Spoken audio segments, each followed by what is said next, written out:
আমার নাম পাস্কেল। আমি একজন শিক্ষক। আমি একজন খ্রিস্টান। আপনার কথাই বলছি। আপনি ইংরেজি অনুদিত গসপলের সাথে একমত, যা আমরা খ্রিস্টানরা বিশ্বাস করি। আমি এগুলোর উদ্ধৃতি দিচ্ছি। 1 নম্বর, 4টি গসপলে যখন যিশু দীক্ষা নিয়ে বেরিয়ে আসলেন, স্বর্গ থেকে একটা শব্দ হচ্ছিল, এ আমার প্রিয় পুত্র, আমি তার উপর সন্তুষ্ট, তাকে মানো। একইভাবে 2 নম্বরে আছে, মাউন্ট টাবুরে তাকে পবিত্র করা হলো, তার মুখমণ্ডল সূর্যের মতো দেখাচ্ছে, স্বর্গ থেকে শব্দ বেরিয়ে আসছে, এ আমার প্রিয় সন্তান, আমি তার উপর সন্তুষ্ট, তোমরা তার কথা শোনো। অনেক সময় তিনি শয়তানকে তাড়াতেন। তারা মানুষের কাছে এসে বলতো, হে ঈশ্বরের সন্তান, কেন আমাদের অত্যাচার করছো সময়ের আগে? আবার বড় যাজকের সামনে যাজক যখন তাকে বলল, মহাপ্রভুর শপথ, তাকে বললাম, তুমি কি ঈশ্বরের পুত্র? তখন যিশু বলল, তুমি এটা বলছো। আর যাজক 5 নম্বর অনুচ্ছেদ বলছে, প্রধান যাজক যখন তারা যিশুকে অভিযুক্ত করলো, পিলোটের সামনে বলল, এই লোকটি বলছে সে ঈশ্বরের পুত্র, ধর্মমতে সে অভিশপ্ত, আর আমরা তাকে ক্রুশবিদ্ধ করতে চাই। পিলোট এটা জানতেন না, সেজন্য তারা যিশুকে ক্রুশে চড়াতে চাইলেন। তাহলে সে নিজেকে ঈশ্বরের পুত্র দাবি করেছিল, যদিও সে সরাসরি বলেনি আমি ঈশ্বরের পুত্র, পরোক্ষভাবে বলেছে। ধরুন, আপনি ডাক্তার জাকির নায়েক, আপনি এমবিবিএস ডাক্তার, আর আপনি বললেন, হ্যাঁ ভাই আপনি বলেছেন, এর মানে এই নয় আপনি নিজে বলেছেন আমি ডাক্তার জাকির নায়েক, এমবিবিএস। একইভাবে যদিও যিশু নিজে বলেননি আমি ঈশ্বরের পুত্র, তিনি সম্মতি দিয়েছেন, সম্ভবত ভদ্রতার খাতিরে তিনি বলেননি আমি ঈশ্বরের পুত্র। আবার আরেকটি ভাই উদাহরণ। ভাই আপনার প্রশ্ন ইতিমধ্যে 5টা অনুচ্ছেদের উদ্ধৃতি দিয়েছেন, কোনোটারই রেফারেন্স বলেননি। আপনার না না, প্রশ্নটা বলেন। আমি এটার জন্য প্রস্তুত না, তাই আর ঠিক বলছি আছে, না। আমি রেফারেন্সটা বলে দেবো, কোনো সমস্যা নেই, আমি রেফারেন্সটা বলে দেবো, আপনাকে সাহায্য করবো ভাই, আমি আপনাকে সাহায্য করতে চাই ভাই, কোনো সমস্যা নেই। আপনার প্রশ্নটা কি? আপনি কি এই 5টা অনুচ্ছেদ বলে বোঝাতে যাচ্ছেন যিশু ঈশ্বর দাবি করেছিলেন? হ্যাঁ। ঠিক আছে, আমি উত্তর দিচ্ছি। আমার চ্যালেঞ্জ ছিল একটা মাত্র স্পষ্ট বক্তব্য বের করে দেখান পুরো বাইবেল থেকে, যেখানে যীশু খ্রিস্ট ভাই সাল্লাল্লাহু আলাইহি সাল্লাম নিজে বলেছেন আমি ঈশ্বর, অথবা বলেছেন আমার উপাসনা করো, আমি খ্রিস্টান ধর্ম গ্রহণ করতে প্রস্তুত। একটা মাত্র বক্তব্য দেখাতে পারেন নাই স্পষ্টভাবে বলা সম্পূর্ণ বাইবেল থেকে, যেখানে যীশু খ্রিস্ট ভাই সাল্লাল্লাহু আলাইহি সাল্লাম নিজে বলেছেন আমি ঈশ্বর অথবা আমার উপাসনা করো। এখানেই বাইবেল আছে।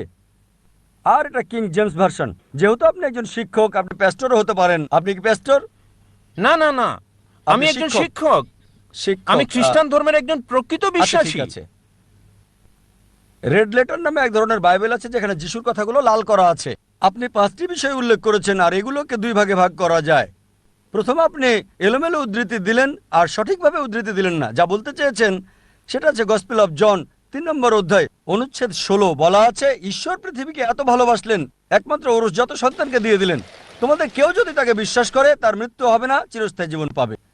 এটা 4 গসপেলেই নাই, এটা আছে গসপেল অফ জন 3 নম্বর অধ্যায় অনুচ্ছেদ 16। এগুলো লিখে রাখেন, পরে চেক করে দেখবেন।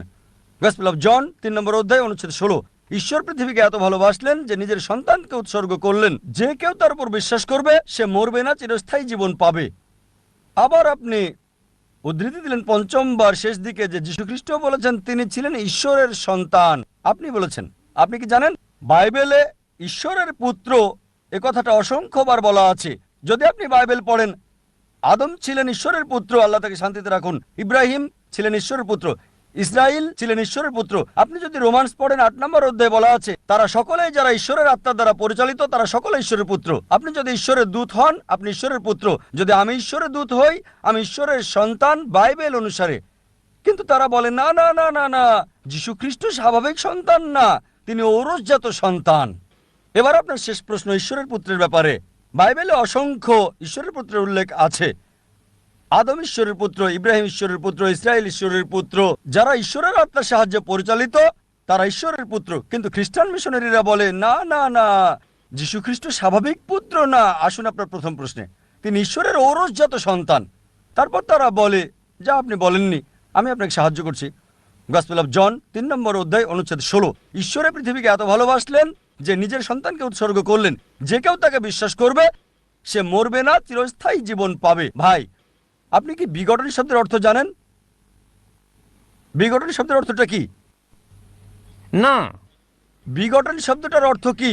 বিগটেন মানে এটা না যা আপনি বুঝেছেন, এটা মানে আমি এটা আপনাকে হতে পারে জিজ্ঞেস না। করছি বিগটন শব্দটার অর্থ কি?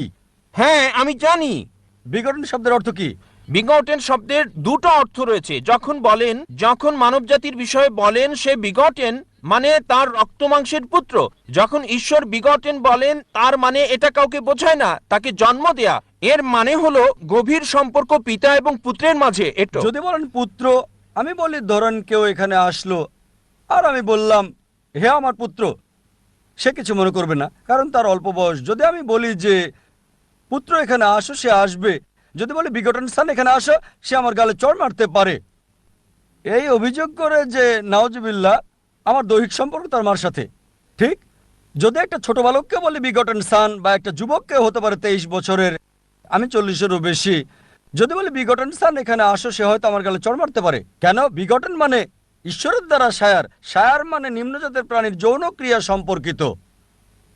আর এ কারণে যদি আপনি রিভাইজড স্ট্যান্ডার্ড ভার্সন বাইবেলটা পড়েন, সংস্করণ করেছে 32 জন উচ্চ পদস্থ খ্রিস্টান পণ্ডিত, যাদের সমর্থন করেছে 50টি খ্রিস্টান চার্চ। তারা বলেছে বিগটন শব্দটি গসপেল অফ জন অধ্যায় 3 অনুচ্ছেদ 16 হচ্ছে অসাড় কথা, একটা মিশ্রণ, একটা প্রতারণা, এবং তারা এটাকে বাইবেল থেকে বাদ দিয়েছে। আপনি কি জানেন? যদি রিভাইজড স্ট্যান্ডার্ড ভার্সন বাইবেল পড়েন, যেটা সবচেয়ে বেশি বিকৃত, সংস্করণ করেছে 32 জন উচ্চ পদস্থ খ্রিস্টান বিশেষজ্ঞ, যাদেরকে সহায়তা করেছে 50টি বিভিন্ন খ্রিস্টান মিশনারি। তারা বলেছে এই বিঘটন শব্দটি হচ্ছে অসাড় কথা, একটা মিশ্রণ, একটা প্রতারণা। এজন্য এই বিঘটন শব্দটা তারা বাদ দিয়েছে। সুতরাং যদি বলেন পুত্র, তবে ঈশ্বরের পুত্র আছে বাইবেলে অসংখ্য। সুতরাং আপনার প্রথম এবং শেষ প্রশ্নের উত্তর আমি দিয়েছি। এবার আসুন আপনার দ্বিতীয় এবং তৃতীয় প্রশ্নে। বলেছেন তিনি শয়তানকে তাড়ান। পুরো উদ্ধৃতি দেন। আপনি পুরো বাক্যটা বলেননি, আমি আমার লেকচারে বলেছি। গসপেল অফ ম্যাথু অনুযায়ী অধ্যায় 12 28 নম্বর অনুচ্ছেদ তিনি বলেছেন আমি শয়তানকে তাড়িয়ে দিই ঈশ্বরের আত্মার সাহায্যে। গসপেল অফ লুক অধ্যায় 11 অনুচ্ছেদ 20 আমি শয়তানকে তাড়াই ঈশ্বরের আঙুলের সাহায্যে। এখানে বলছে না যে তিনি একা করেন, তিনি এটা করেন ঈশ্বরের সাহায্যে। এর মানে এই নয় যে তিনি ঈশ্বর।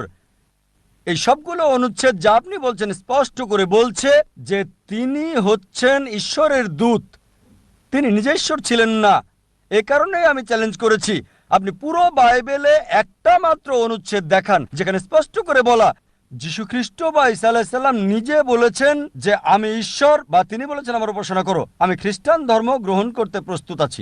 যীশু কোথাও কখনো বলেননি যে শুধু যদি আমি বলি পুত্র এখানে আসো, এর মানে এই নয় যে আমার ঔরসজাত সন্তান। ঠিক একইভাবে যদি আপনি আমাকে বলেন যে আমি আপনাকে ডাক্তার জাকির নায়েক বলে ডাকবো, ঠিক, আর যদি আমি আপত্তি না করি যে না এটা সঠিক হতে পারে, ভুলও হতে পারে, লোকজন বলে ডাক্তার জাকির নায়েক একজন বিশেষজ্ঞ, আমি নিজেকে মনে করি না বিশেষজ্ঞ, আমি একজন জ্ঞানের ছাত্র হিসেবে নিজেকে চিন্তা করি।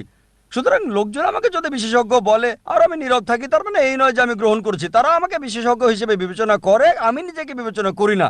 সবসময় নিজেকে জ্ঞানের একজন ছাত্র হিসেবে উল্লেখ করে থাকি, তালবে ইলম। সুতরাং আপনি বাইবেল থেকে যা উদ্ধৃতি করেছেন, বাইবেলের যেখান থেকে করেন রেড লেটার হতে হবে। রেড লেটার মানে যীশু খ্রিস্ট বা ঈসা আলাইহিস সালামের কথা। একটা মাত্র বক্তব্য দেখান, স্পষ্ট অনুচ্ছেদ, পরিষ্কার করে বলা পুরো বাইবেল থেকে, যেখানে যীশু খ্রিস্ট বা ঈসা আলাইহিস সালাম নিজে বলেছেন যে আমি ঈশ্বর, বা আমার উপাসনা করো, আমি খ্রিস্টান ধর্ম গ্রহণ করতে প্রস্তুত।